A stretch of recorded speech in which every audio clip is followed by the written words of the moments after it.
কতটা না ভালো হতো যদি সেজদা অবস্থায় আল্লাহ যদি আমাদের মরণটা দেয়, কতটা না ভালো হবে। কেন খোদা, তোমার কদমে মাথা রেখে মরিছে, আর কি চাও খোদা?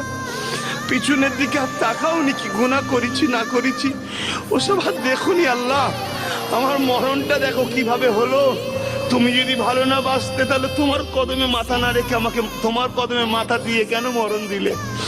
অতএব প্রত্যেকেই যখন নামাজ পড়বে, কি মা, কি বাপ, কি ভাই, কি বোন, যখনই সেজদায় যাবে, দিল থেকে মনে করবে যে আমি এখন আমার মালিকের কদমে মাথা দিয়ে রেখেছি। আমার রসুল বলছে, আমি দেখতে পাইনি, আমি অনুভব করতে পারছিনি, কিন্তু এটা সত্য যে আমার কপাল আমার খোদার কুদরতি কদমে পড়ে আছে এখন। জোরে বলুন সুবহানাল্লাহ।